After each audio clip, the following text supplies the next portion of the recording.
Halo, kelas 7. Hari ini kita akan belajar nation dengan materi persiapan pembentukan negara kebangsaan Indonesia.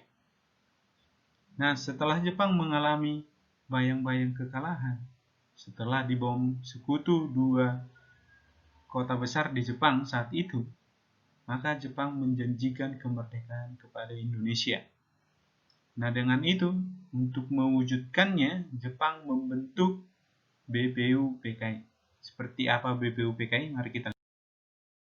BPUPKI adalah Badan Penyelidik Usaha-Usaha Persiapan Kemerdekaan Indonesia, atau dalam bahasa Jepangnya sering juga disebut Dokuritsu Jumbi Kosakai. Dokuritsu Jumbi Kosakai dibentuk tanggal 29 April 1945 dan dibentuk di Gedung Pancasila sekarang. Jumlah anggotanya ada sekitar 62 orang asli Indonesia, dan 7 orang Jepang. 7 orang Jepang ini tidak memiliki hak suara, melainkan hanya mendampingi 62 orang Indonesia.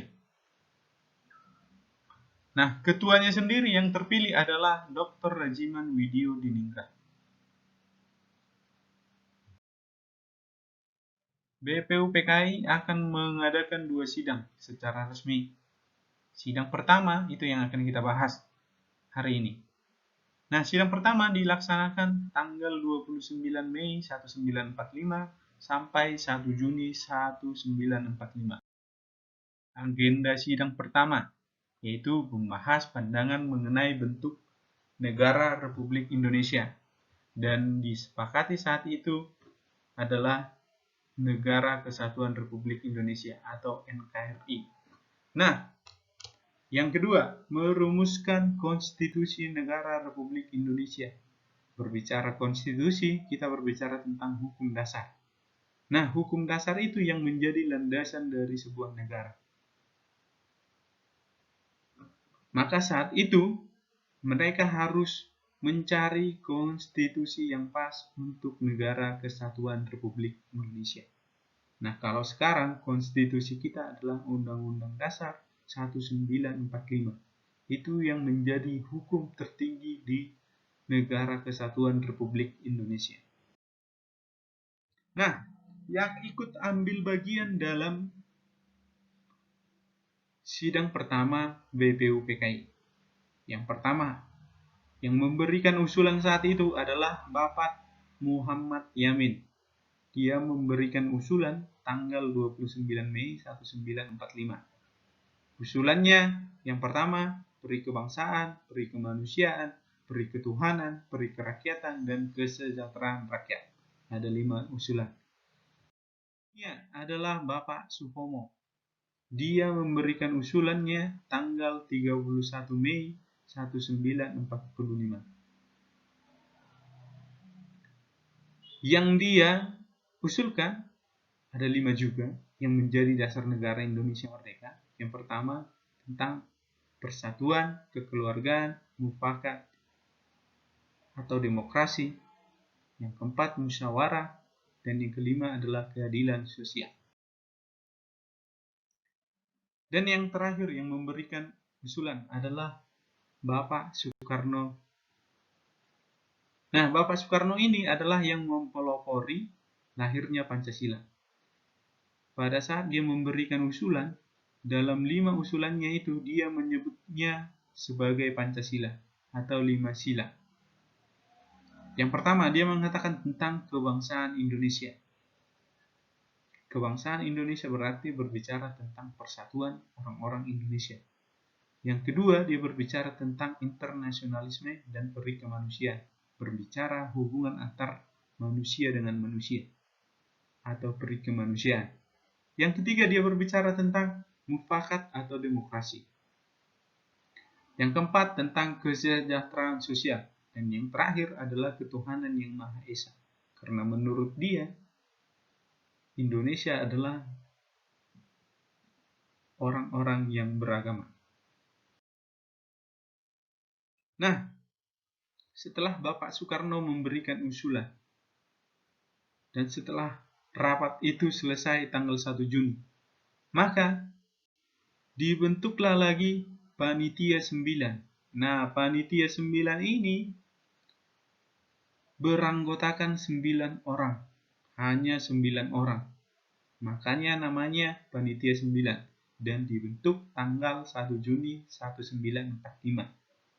Tugasnya adalah menggodok berbagai masukan dari konsep-konsep sebelumnya yang telah dikemukakan oleh para anggota BPU PKI saat itu. Jadi mereka mau menggodok berbagai masukan dari 3 tokoh yang memberikan masukan pada sidang pertama. Nah, diketuai oleh Insinyur Soekarno dan Wakil Ketua Muhammad Hatta. Dan seperti yang kita lihat, itulah anggota-anggotanya. Tujuan dibentuknya adalah menemukan titik temu kesepakatan dalam perumusan dasar negara Republik Indonesia yang benar-benar tepat. Kan mereka ada tiga tokoh yang memberikan usulan. Jadi mereka ingin menemukan titik temu supaya ada kesepakatan tentang perumusan dasar negara Republik Indonesia. Tanggal 22 Juni 1945, Panitia 9 berhasil menghasilkan rumusan dasar negara. Saat itu, mereka berhasil menyepakati rumusan dasar negara. Kalau sekarang itu kita sebut sebagai Piagam Jakarta atau Jakarta Charter. Nah, hasilnya yang pertama, ketuhanan dengan kewajiban menjalankan syariat Islam bagi pemeluk-pemeluknya. Yang kedua, kemanusiaan yang adil dan beradab. 3. Persatuan Indonesia. 4. Kerakyatan yang dipimpin oleh hikmat kewijaksanaan dalam permusyawaratan perwakilan. Yang kelima, keadilan sosial bagi seluruh rakyat Indonesia. Nah, inilah yang melatar belakangi lahirnya Pancasila. Sebelumnya, Piagam Jakarta ini mengalami pro kontra antar beberapa kelompok. Jadi ada orang-orang, golongan yang tidak setuju dengan salah satu pasal atau salah satu sila yang ada dalam Piagam Jakarta, yaitu sila pertama, tentang ketuhanan yang mewajibkan menjalankan syariat Islam. Nah, itu ditentang oleh golongan non-muslim saat itu, orang-orang timur. Jadi mereka tidak setuju dengan adanya Piagam Jakarta. Makanya Piagam Jakarta ini tidak menjadi dasar negara saat itu, karena ada pertentangan antar golongan. Setelah itu, mereka menyepakati lagi dengan mengganti sila pertama, yaitu ketuhanan yang Maha Esa. Itulah yang menjadi Pancasila kita yang sekarang. Oke? Nah, inilah naskah asli Piagam Jakarta. Ini seperti pembukaan Undang-Undang Dasar 1945. Hampir sama. Bedanya cuma ketuhanan dengan kewajiban menjalankan syariat Islam bagi pemeluk-pemeluknya. Itu tadi, Mister, kenapa? Nah, itu tadi kan karena ada pertentangan antar golongan yang tidak setuju dengan ketuhanan dengan kewajiban menjalankan syariat Islam bagi pemeluk-pemeluknya. Karena orang-orang Indonesia bukan hanya satu golongan saja. Bukan hanya golongan Kristen, bukan hanya golongan Muslim, tapi banyak agama dan banyak ras yang ada di Indonesia. Maka, Piagam Jakarta tidak menjadi dasar negara saat itu. Untuk menjaga persatuan Indonesia, maka sila pertama dalam Piagam Jakarta diganti menjadi ketuhanan yang Maha Esa. Oke, sampai sini materi Mister.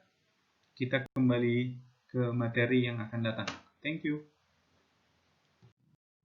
Terima kasih.